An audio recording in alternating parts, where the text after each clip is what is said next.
Good morning बच्चों।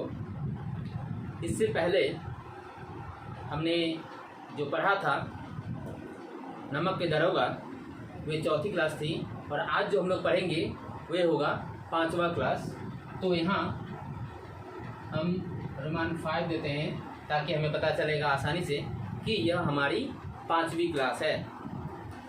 तो बच्चों, जो मुंशी प्रेमचंद जी द्वारा लिखित जो नमक का दरोगा कहानी है, इसमें हम लोगों ने अभी तक पढ़ा कि दरोगा बंसीधर जी ने जो पंडित आलोपीदीन को अपनी हिरासत में लेकर अदालत ले गए, अदालत में उन्हें एक अच्छा व्यापारी के रूप में दर्जा देते हुए उन्हें बाइज्जत बरी कर दिया जाता है, उन्हें छोड़ दिया जाता है और बदले में मुंशी बंसीधर को आगे से सावधान रहने को या होशियार रहने को कहते हैं। उसके बाद क्या देखते हैं कि मुंशी बंसीधर जो नमक के दरोगा के रूप में आश्रित थे, उन्हें क्या कर दिया गया? सस्पेंड कर दिया गया। उन्हें नौकरी से सस्पेंड कर दिया गया। उसके बाद वे घर आए। घर आने के बाद उनके जो वृद्ध पिता थे मुंशी जी, वे उनको तरह तरह की बातें सुनाने लगे और उनकी माता जो थी, वृद्धा माता, वे भी, उनका जो सपना था कि वे तीर्थ यात्रा के लिए जाएगी, लेकिन वह भी आज धरी की धरी रह गई, यानी बेकार हो गया। उनके सब जो सपना उन्होंने देखा था तीर्थ यात्रा करने की, वह मिट्टी में मिल गया। तो बच्चों, आगे हम लोग पढ़ेंगे पेज नंबर 60 यानी पृष्ठ संख्या 60, थर्ड पैराग्राफ। इस प्रकार एक सप्ताह बीत गया। कह रहे हैं कि इस प्रकार एक सप्ताह बीत गया, यानी घर आने के बाद, है ना, जब उन्हें सस्पेंड किया गया तब तो एक सप्ताह गुजरा ही, और जब ये घर आए उसके बाद और एक सप्ताह गुजर जाता है। यानी कुल मिलाकर शुरू से देखा जाए तो 14 दिन गुजर जाते हैं। संध्या का समय था, यानी संध्या का समय था।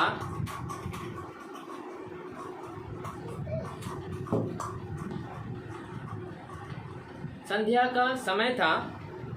बूढ़े मुंशी जी बैठे राम नाम की माला जप रहे थे। कह रहे हैं कि उनके जो पिता हैं मुंशी बंसीधर के, उनके जो पिता हैं मुंशी जी, वे शाम के वक्त एक माला लेकर वे राम नाम का जप कर रहे थे, यानी जप रहे थे राम राम राम कहकर। इसी समय उनके द्वार पर सजा हुआ रथ आकर रुका। उसी समय यानी संध्या का समय, जब मुंशी जी राम नाम का माला जप रहे थे, तभी एक सजीले रथ से किसी का आगमन हुआ। वहां पर रथ रुका।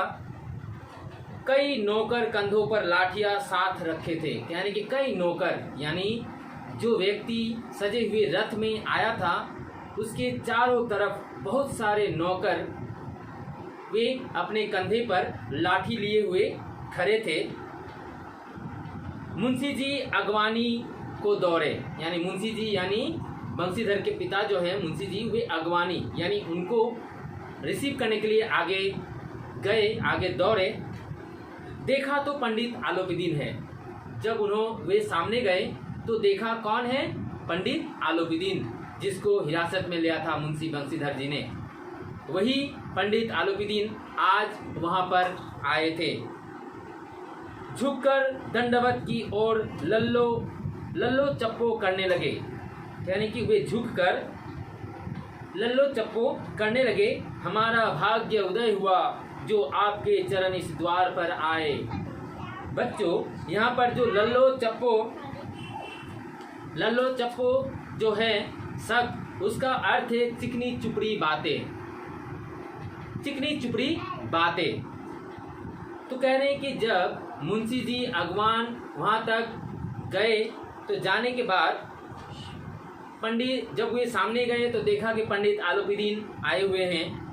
तो उन्होंने जाकर उन्हें दंडवत नमस्ते किया। नमस्ते करने के बाद वे लल्लो चप्पो यानी चिकनी चुपड़ी बातें वे करने लगे। क्या करने लगे कि वाह वाह वाह, हमारी भाग्य खुल गई जो आप जैसे हस्ती हमारे घर हमारे द्वार पधारे, यानी द्वार आए हैं। यह कहकर यह चिकनी चुपड़ी बातों में वे उन्हें फंसाने लगे। आप हमारे पूज्य देवता है, आपको कौन सा मुंह दिखावें। कह रहे हैं कि आप हमारे पूज्य देवता है। मुंशी जी पंडित आलुबुद्दीन से कह रहे हैं कि आप हमारे देवता समान हैं, आपको हम कैसे अपना मुख दिखाएं, कैसे हम आपको क्षमा मांगे, क्या करें। लड़का अभागा कपूत है, नहीं तो आपसे क्यों मुंह छिपाना पड़ता।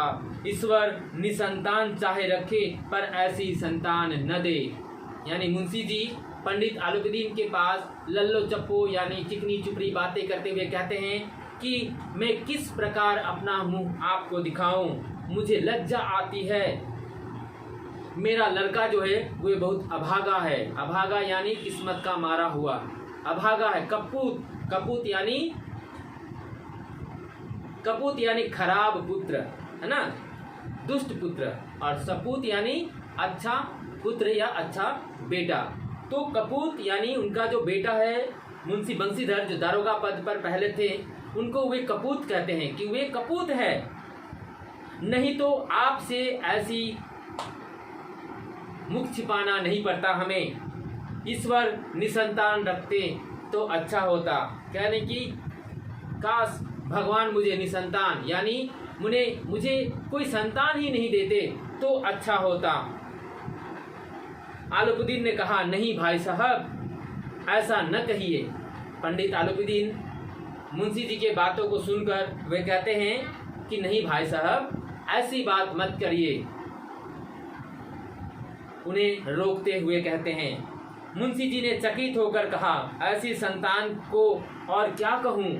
मुंशी जी पंडित आलुबुद्दीन से कहते हैं कि आप ही बताइए कि ऐसे संतान को मैं और क्या कह सकता हूँ, क्या कहूँ जिसने इतना बड़ा घिनौना हरकत किया हो। आप जैसे उच्च व्यापारी को, आप जैसे प्रतिष्ठित व्यक्ति को भी अदालत में ले जाया गया, आपको हिरासत में लिया गया। ऐसे पुत्र को मैं क्या कहूँ। और आलुबुद्दीन ने वात्सल्यपूर्वक स्वर में कहा कुल तिलक और पुरुषों की कीर्ति उज्जवल करने वाले संसार में ऐसे कितने धर्मपरायण मनुष्य हैं जो धर्म पर अपना सब कुछ अर्पण कर सके। पंडित आलुबुद्दीन वात्सल्यतापूर्वक यानी बहुत ही करुण स्वर से वह कहते हुए मुंशी जी को कहते हैं कि कुल तिलक यानी कुल यानी अपने वंश है ना, अपने वंश का गौरव। कुल तिलक यानी अपने वंश का, अपने गुष्टी का गौरव जो है उसको बढ़ाना। और पुरुषों की कीर्ति यानी पुरुष का जो कीर्ति होना चाहिए, जो प्रशंसा होनी चाहिए, वह उज्जवल करने वाला जो पुत्र आपका है वह संसार में कितने धर्मपरायण है। यानी अपने धर्म के लिए अपनी ईमानदारी को दिखाते हुए अपने कर्तव्य को किस प्रकार निभाता हुआ अपना सब कुछ गंवा देता है। ऐसा पुरुष तो लाखों में हजारों में कोई एक होता है जो आपका पुत्र है। तो बच्चों यहाँ पर मुंशी जी अपने पुत्र को बहुत बुरा भला कहते हैं कि वे कपूत हैं, अभागा है। लेकिन पंडित आलुबुद्दीन को यह एहसास हो चुका था कि वे कोई कपूत या कोई अभागा व्यक्ति नहीं बल्कि बहुत ही धर्मपरायण, एक निष्ठ भाव, बहुत ही ईमानदार व्यक्ति हैं। वह लाखों मनुष्य में एक ऐसे मनुष्य है जो यह स्वभाव उनके अंदर है, कितने स्वाभिमानी हैं। पंडित आलुबुद्दीन ने बंसीधर से कहा दरोगा जी इसे खुशामद न समझिए, खुशामद करने के लिए मुझे इतना कष्ट उठाने की जरूरत न थी। पंडित आलुबुद्दीन बंसीधर जी को यानी दरोगा जी को कहते हैं, वे दरोगा अभी भी उन्हें, जबकि दरोगा पद से उन्हें बहिष्कृत कर दिया जाता है, सस्पेंड कर दिया जाता है, तब भी वे उन्हें दरोगा ही संबोधित करते हुए कहते हैं कि इसे खुशामद, खुशामद यानी झूठी प्रशंसा, खुशामद यानी झूठी प्रशंसा, इसे मैं जो आपके पिता को कह रहा हूँ इसे कोई झूठी प्रशंसा मत समझिए। यह तो आपकी कर्तव्यपरायणता, आपकी स्वाभिमानी संस्कार है। भला मैं आपकी झूठी प्रशंसा करने के लिए इतनी दूर से आपके यहाँ थोड़ी न आता। उस रात को आपने अपने अधिकार बल से मुझे अपनी हिरासत में लिया था, किंतु आज मैं स्वेच्छा से आपकी हिरासत में आया हूँ। पंडित आलोपीदीन कहते हैं, जो उस रात यमुना नदी के किनारे आपने अपनी इच्छा से मुझे अपने हिरासत में लिया था, लेकिन आज मैं अपने स्वयं के इच्छा से मैं आपके यहाँ आया हुआ हूँ, आपके हिरासत में आना चाहता हूँ। मैंने हजारों रईस अमीर देखे, हजारों उच्च पदाधिकारियों को से काम पड़ा, किंतु मुझे परास्त किया तो आपने। पंडित आलोपीदीन कहते हैं कि मैंने बहुत सारे ऐसे लोगों से मिला है, बहुत सारे ऐसे लोग मेरे जीवन में आए हैं, मैंने उनसे मिला है। उच्च पदाधिकारियों, उच्च रईस जो होते हैं, जो धनी अमीर होते हैं, उनसे मैंने अपना काम निकाला है, परंतु किसी ने मुझे आज तक परास्त नहीं कर पाया, किसी ने मुझे हराया नहीं, किसी के सामने मैं कभी झुका नहीं। पर मैंने सबको अपना और अपने धन का गुलाम बनाकर छोड़ दिया। मुझे आज्ञा दीजिए कि आपसे कुछ विनय करूं। पंडित आलोपीदीन कहते हैं कि मैं भले ही पूरे संसार को अपने धन के जरिए, अपनी संपत्ति के जरिए सबको झुकाया है, सबको अपना गुलाम बनाया है, लेकिन मैं आपके सामने नतमस्तक हूँ। आप मुझे अपनी सेवा के लिए कुछ आदेश दीजिए, आज्ञा दीजिए। वे कहते हैं कि मुझे कुछ आगे बोलने का आज्ञा प्रदान करें, आदेश दें कि मैं कुछ विनय करूं, यानी कुछ में प्रार्थना। विनय यानी मैं कुछ प्रार्थना करूं आपके समक्ष। बंशीधर ने आलोपीदीन के आते देखा तो उठकर सत्कार किया, किंतु स्वाभिमान सहित। जब मुंशी बंशीधर ने पंडित आलोपीदीन को अपने सामने आते हुए देखा तो वे उठकर, यानी जैसे कि हमारे घर पर कोई मेहमान, चाहे वह छोटा हो या बड़ा हो, कोई उच्च वर्ग का हो या फिर कोई निम्न वर्ग का, लेकिन हम क्या करते हैं, आगे जाकर उनका स्वागत करते हैं, है ना, उनको लाते हैं, बिठाते हैं, चाय पानी पिलाते हैं। वैसे ही बंशीधर जो है वे पंडित आलोपीदीन से जो उनको सस्पेंड मिल गया था, सस्पेंड कर दिया गया था, तब भी वे उठकर उनका स्वागत करते हैं, लेकिन वे स्वाभिमान से, स्वाभिमान अपने अभिमान से, यानी सच्चे हृदय से। समझ गए कि यह महाशय मुझे लज्जित करने और जलाने आए हैं। पहले तो मुंशी बंशीधर जो दरोगा जी थे, वे पहले समझे कि शायद यह मुझे फिर से लज्जित करने के लिए मेरे पास आए हैं, मुझे जलाने के लिए वे फिर से आए हैं, लेकिन क्षमा प्रार्थना की चेष्टा नहीं की। उन्हें तो अपने पिता की यह ठकुर सुहाती की बात समझ असह्य सी प्रतीत हुई। कह रहे कि क्षमा प्रार्थना की चेष्टा नहीं किया, यानी मुंशी बंशीधर ने उनके पास जब पंडित आलोपीदीन आए थे, उनसे हुए क्षमा प्रार्थना नहीं किया, यानी क्षमा नहीं मांगा, उनसे भिक्षा नहीं मांगा क्षमा की, बल्कि उन्होंने ठकुर सुहाती, यानी ना तो चापलूसी और ना स्वामी की अच्छे लगने वाली बात की, यानी उनसे कोई उनका जो आशीर्वाद या उनसे कोई चापलूसी वाली चिकनी चुपड़ी बात नहीं किया कि। पर पंडित जी की बातें सुनी तो मन में मैल धुल गया। कह रहे कि बंशीधर कह रहे कि जब मैं पंडित आलोपीदीन से जब थोड़ा बहुत बात किया तो मेरे मन में जो उनके प्रति घृणा थी, जो मैला जमा हुआ था मेरे हृदय में, मेरे मन में, वह आज निर्मूल हो गया। निर्मूल यानी धुल गया। हुए जो आलोपीदीन के प्रति उनका जो क्रोध था, उनका जो घृणा रूपी जो संस्कार था, जो उन्होंने उनके साथ किया था, वह आज पूरी तरह निर्मूल हो चुका है, धुल चुका है। पंडित जी की ओर उड़ती हुई दृष्टि से देखा। बंशीधर ने पंडित जी की ओर नजरें उठाकर वे देखे, सद्भाव झलक रहा था। गर्भ ने अब लज्जा के सामने सिर झुका दिया, शर्माते हुए बोले, यह आपकी उदारता है जो ऐसा कहते हैं। मुझसे जो कुछ अविनय हुई है उसे क्षमा कीजिए। मुंशी बंशीधर पंडित आलूपीदीन से जब बात में उन्होंने समझा कि पंडित आलूपीदीन वे उस दिन का पंडित आलूपीदीन नहीं है, बल्कि यह बहुत ही अच्छे और सुधर चुके हैं। वे उनसे अभिनय किया यानी दुख प्रकाश किया, उनसे क्षमा मांगा। फिर मैं धर्म की बेरी में जकड़ा हुआ था, नहीं तो वैसे मैं आपका दास हूँ। जो आज्ञा होगी वह मेरे सिर माथे पर। दरोगा बंशीधर कह रहे हैं कि क्या करता, मैं उस वक्त अपने पद में आश्रित था, मैं धर्म के बेरी में बंधा हुआ था, यानी मेरे पास ईमानदारी के अलावा और कुछ नहीं था। इसलिए मैंने अपना कर्तव्य निभाया, मैंने आपको अपनी हिरासत में लिया। जो ठीक समझा, जो उचित समझा वही मैंने किया, नहीं तो वैसे मैं आपका दास हूँ। अब आपकी जो आज्ञा होगी वह मेरे सिर माथे पर। यानी वे कहते हैं मुंशी बंशीधर कि अब आप जो कहेंगे मैं वही करूँगा।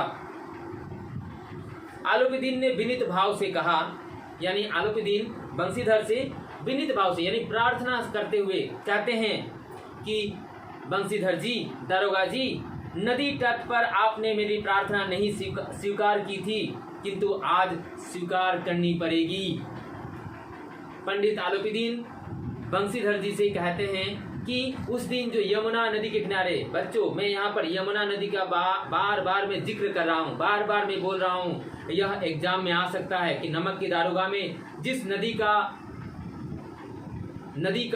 वर्णन किया गया है वह नदी का नाम क्या है। यह इसलिए मैं बार बार यमुना नदी आप लोगों के समक्ष में बोल रहा हूँ, ताकि आप लोगों को याद रहे कि उस नदी का नाम यमुना है। तो कह रहे हैं कि पंडित आलूपीदीन बंशीधर से कह रहे हैं कि उस दिन जो आपने मेरा प्रार्थना स्वीकार नहीं किया था, कौन सी प्रार्थना, जो उन्होंने 40,000 रुपए उन्हें देने का जो प्रार्थना कर रहे थे रिश्वत के हिसाब से, वे आपने स्वीकार नहीं किया। स्वीकार यानी एक्सेप्ट नहीं किया था, किंतु आज स्वीकार करनी पड़ेगी। यानी आज मैं जो कुछ कहूँगा, जो कुछ दूंगा, जो कुछ कहूँगा वह आपको स्वीकार करना पड़ेगा, एक्सेप्ट करना पड़ेगा। उनको आप रिजेक्ट नहीं कर सकते। बंशीधर बोले, मैं किस योग्य हूँ, किंतु जो कुछ सेवा मुझसे हो सकती है उसमें त्रुटि न होगी। जब आलूपीदीन ने यह बात किया कि उस दिन यमुना नदी के किनारे आपने मेरी बात स्वीकार नहीं किया था, आज आपको स्वीकार करनी पड़ेगी, तो बंशीधर बदले में वे जवाब देते हैं कि मैं किस काबिल हूँ। योग्य यानी काबिल, है ना, कि मैं किस काबिल हूँ, किंतु जो कुछ मुझसे बनेगा मैं करूँगा, वह भी किस प्रकार, बिना त्रुटि रहित, यानी त्रुटि न होगी, यानी उसमें कोई दोष, उसमें कोई कमी न होगी। जो भी आप बोलेंगे मैं करूँगा, लेकिन कोशिश करूँगा, हालांकि मुझ में वह योग्यता, वह काबिलियता नहीं है, तब भी मैं कोशिश करूँगा ताकि मुझ में वह त्रुटि न रहे। आलूपीदीन ने एक स्टाम्प लगा हुआ पत्र निकाला और उसे बंशीधर के सामने रख कर बोले, इस पद को स्वीकार कीजिए और अपने हस्ताक्षर कर दीजिए। जब तक यह सवाल पूरा न कीजिएगा द्वार से न हटूंगा। आलूपीदीन क्या कहते हैं कि वे अपने जेब से एक स्टाम्प पेपर युक्त एक पेपर निकालते हैं। स्टाम्प यानी एक सील, मोहर लगा हुआ पेपर निकालते हैं और उसे बंशीधर के सम्मुख रख देते हैं। सम्मुख यानी सामने रख देते हैं और कहते हैं कि जब तक आप इसे स्वीकार कर, इन्हें एक्सेप्ट कर, आप अपना हस्ताक्षर अर्थात सिग्नेचर, जब तक आप अपना सिग्नेचर या आप अपना समर्थता नहीं दर्शाते हैं तब तक मैं आपकी द्वार से नहीं जाऊंगा। इसका अर्थ है बच्चों कि वे आलूपीदीन जो उन्हें ऑफर करना चाहते हैं, जो उन्हें देना चाहते हैं, जो देना चाहते हैं वो हम बाद में जानेंगे कि वो क्या देना चाहते थे, उस स्टाम्प पेपर में क्या लिखा था। लेकिन अभी हम फिलहाल इतना ही बताऊंगा कि वे स्टाम्प पेपर में वे सारा सब कुछ लिखा हुआ था जिसमें बस उनका हस्ताक्षर चाहिए था। कि आलूपीदीन कहते हैं कि जब तक आप इसमें हस्ताक्षर नहीं करेंगे, जब तक आप इसे अपना एक्सेप्ट नहीं करेंगे, तब तक मैं आपके द्वार से ना ही जाऊंगा और ना ही यहाँ से हटूंगा। बंसीधर ने उस कागज को पढ़ा तो आंखों में आंसू भर आए। कह रहे कि जो वह स्टाम्प पेपर युक्त जो पेपर था उसमें जो कुछ लिखा था उसे पढ़ने के बाद मुंशी बंसीधर के आंखों में आंसू निकल आए, वे रो पड़े। क्या था देखते हैं कि पंडित आलूपीदीन ने उनको अपनी सारी जायदाद का स्थायी मैनेजर नियुक्त किया था। कह रहे कि उस पत्र में क्या लिखा था कि उनको उनकी सारी जायदाद, उनकी जितने सारे जायदाद यानी संपत्ति, जिनका जितना सारा बैंक बैलेंस हो, जितना संपत्ति हो, जितना कुछ सोना चांदी हो, जितना कुछ जायदाद जमीन है, वह सबका स्थायी मैनेजर यानी परमानेंट मैनेजर के पद पर वह नियुक्त करना चाहते थे। जिसमें और क्या लिखा था कि 6000 वार्षिक वेतन। बच्चों यहाँ जो लिखा हुआ है कि 6000 वार्षिक वेतन, वे एक्चुअली गलत है। यहाँ पर वार्षिक नहीं बल्कि मासिक वेतन है। भला साल में कोई 6000 का वेतन होता है? नहीं ना। तो यहाँ पर कह रहे हैं कि 6000 वार्षिक वेतन। बच्चों यहाँ पर यह भी हो सकता है कि 6000 जो वार्षिक वेतन है, इससे पता चलता है कि मासिक वेतन कितना हो सकता है कि 6000 से यानी मासिक वेतन होगा तो कितने होंगे? 500 रुपये। यानी उनका मासिक वेतन था 500 रुपये। इसके अतिरिक्त और भी फैसिलिटीज है। क्या क्या है देखते हैं कि इसके अतिरिक्त यानी महीने में 500 रुपये अर्थात 12 महीने में 6000 रुपये अर्थात एक साल में 6000 रुपये तथा रोजाना खर्च अलग यानी रोज का खर्च अलग, यानी मानो और भी बहुत सारे एक्स्ट्रा जो खर्च होता है वह खर्च अलग से दिया जाएगा। सवारी के लिए घोड़ा यानी कहीं आने जाने के लिए घोड़ा भी रहेगा उनके लिए। रहने के लिए बंगला यानी वे जहाँ रहेंगे अपने परिवार के साथ वह एक बंगला आलीशान मकान दिया जाएगा। फिर नौकर चाकर भी मुक्त यानी उनका रसोई पकाने के लिए यानी किचन के लिए खाना बनाना, फुलवारी सजाना, घर को साफ सुथरा रखना, कुछ भी काम के लिए नौकर चाकर से भर्ती यानी पूरा मुफ्त उन्हें इनके अलावा दिया जाएगा। कंपित स्वर में बोले, पंडित जी मुझ में इतना सामर्थ्य नहीं है कि आपकी उदारता की प्रशंसा कर सकूं, किंतु ऐसे उच्च पद के मैं योग्य नहीं हूं। वे कह रहे हैं मुंशी बंसीधर कि पंडित जी यानी पंडित आलूपीदीन जी मुझ में इतना समर्थता नहीं है। समर्थता यानी योग्यता नहीं है, मुझ में वह काबिलियता नहीं है कि मैं आपकी यह स्थायी मैनेजर का पद संभाल सकूं। वे क्यों कह रहे हैं? क्योंकि जो मुंशी बंसीधर जी हैं वे बहुत ही ईमानदार व्यक्ति थे। उन्होंने सोचा कि जब पंडित आलूपीदीन इतने गैर कार्य करते हैं उसका मैं भला कैसे देखभाल कर सकता हूँ, उसमें मेरा भी हाथ रहेगा ना, मेरा भी पाप होगा, मैं भी मुजरिम बनूंगा। इसलिए उन्होंने पहले कहा कि मैं इसके योग्य नहीं हूँ। उन्होंने मना कर दिया कि मुझ में इतनी सामर्थ्यता यानी योग्यता नहीं है जो मैं यह सारे आपकी संपत्ति को, आपकी जायदाद को मैं संभाल सकूं, इतने उच्च पद को मैं संभाल सकूं। आलूपीदीन हंसकर बोले यानी मुंशी बंसीधर की बातें सुनकर आलूपीदीन हंस पड़े। हंसते हुए कहते हैं कि मुझे इस समय एक अयोग्य मनुष्य की ही जरूरत है। यानी मुंशी बंसीधर जो कह रहे हैं कि मैं अयोग्य हूँ, मुझे योग्यता नहीं है, तो बंसीधर जी हंसकर कहते हैं कि मुझे आप जैसे भी हैं मुझे उसी प्रकार चाहिए। मुझे आपको योग्यता की जरूरत नहीं है, आप जैसे हैं वैसा ही मुझे चाहिए, मुझे जरूरत है। बंसीधर ने गंभीर भाव से कहा, बंसीधर जी ने बहुत ही सीरियसली कहने लगे कि यूं मैं आपका दास हूँ, आप जैसे कीर्तिवान सज्जन पुरुष की सेवा करना मेरे लिए सौभाग्य की बात है, किंतु मुझ में न विद्या है, न बुद्धि, न वह स्वभाव जो इन त्रुटियों को पूर्ति कर देता है। ऐसे कार्य के लिए तो एक अनुभवी मनुष्य की जरूरत है। मुंशी बंसीधर बदले में पंडित आलूबुद्दीन के जवाब के बदले में वे कहते हैं कि मैं तो आपकी दास हूँ, मेरा आपका सेवा करना मेरा सौभाग्य होगा, मेरा भाग्य है कि मुझे आपकी सेवा करने का अवसर प्रदान किया मिलेगा, लेकिन मुझ में कोई विद्या नहीं है, यानी मैं ना तो इतना पढ़ा लिखा हूँ और ना ही मुझ में इतना ज्ञान है, बुद्धि यानी ज्ञान, और ना ही मुझ में इतना काबिलियत है, और ना ही वह स्वभाव है जो मैं त्रुटि पूर्ण कर सकूं। इसलिए मैं कोई अनुभवी मनुष्य, अनुभवी यानी एक्सपीरियंस मैन और एक्सपीरियंस होल्डर, यानी मुझ में कोई एक्सपीरियंस नहीं है जो मैं आपकी ज़रूरतों को पूरा कर सकूं।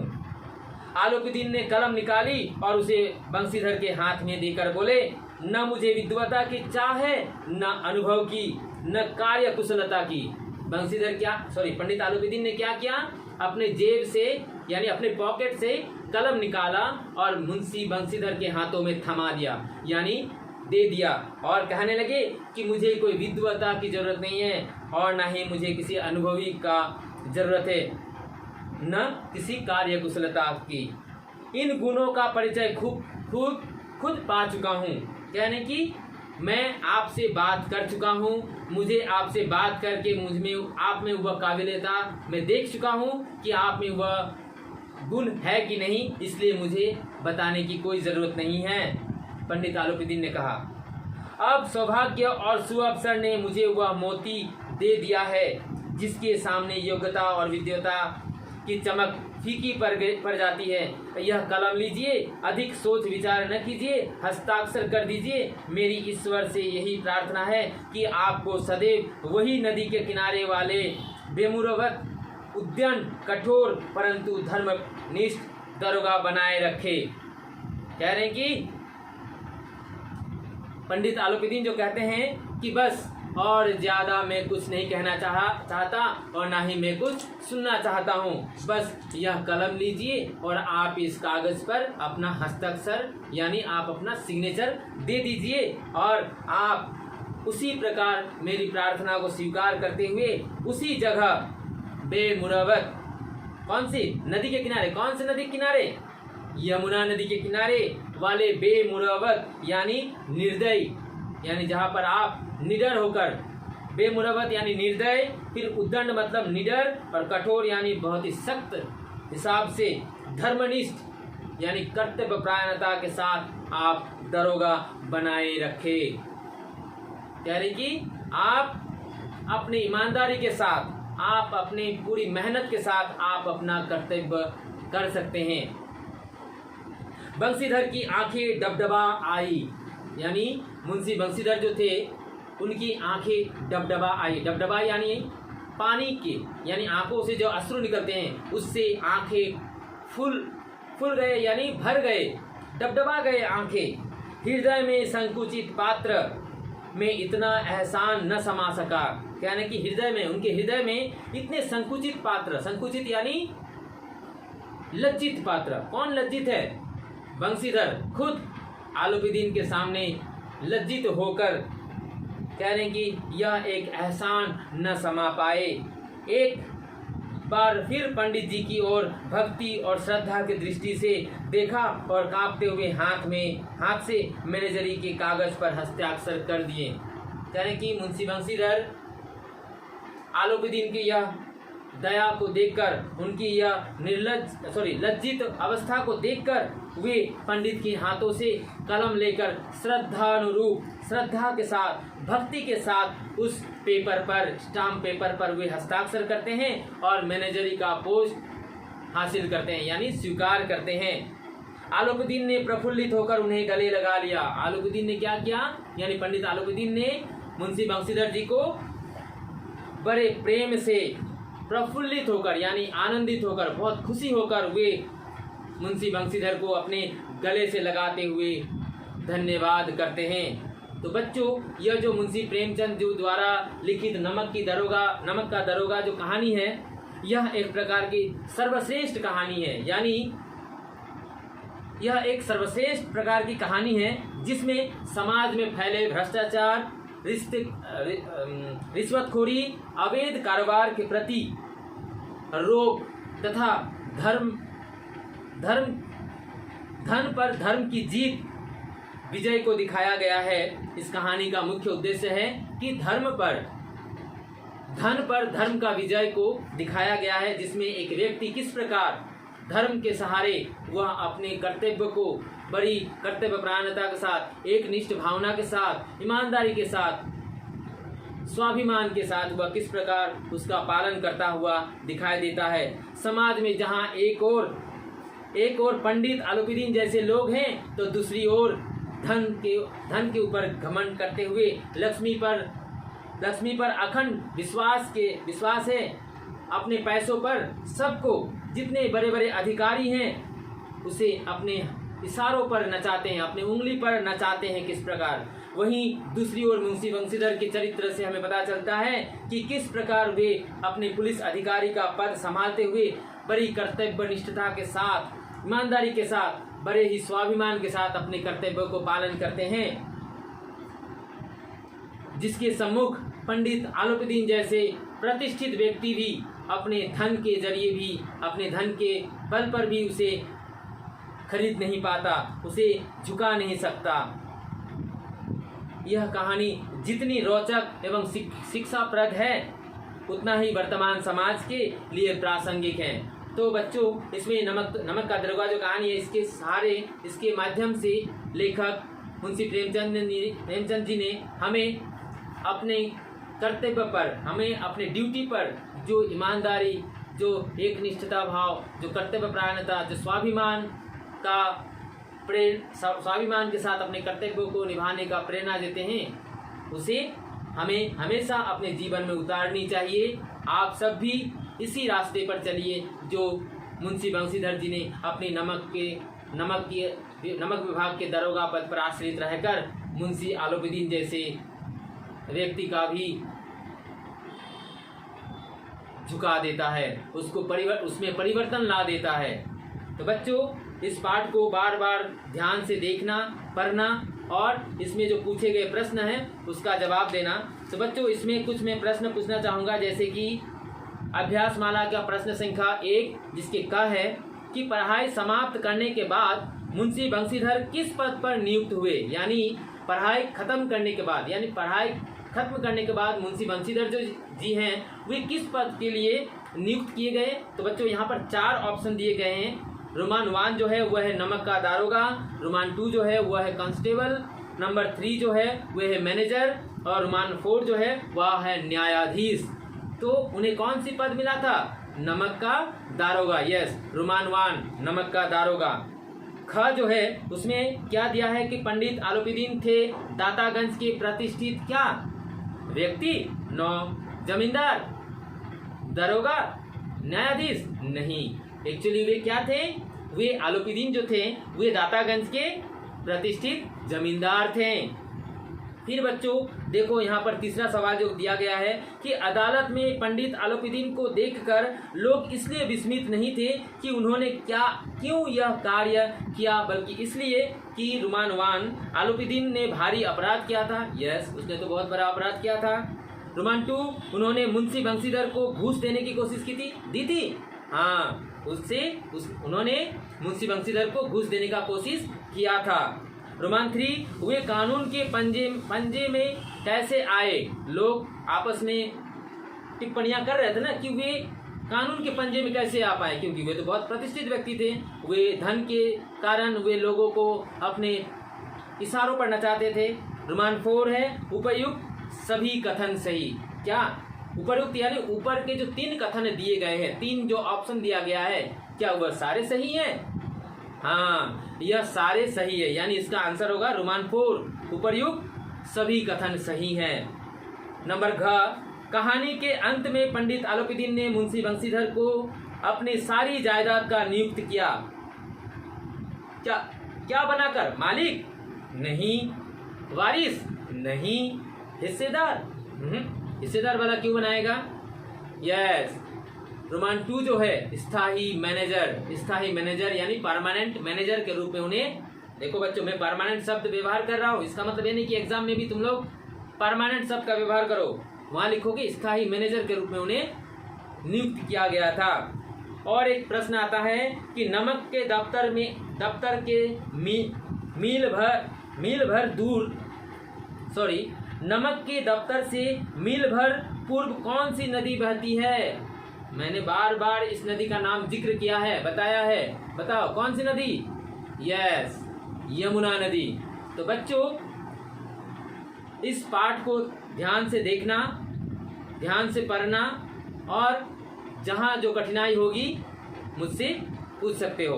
धन्यवाद।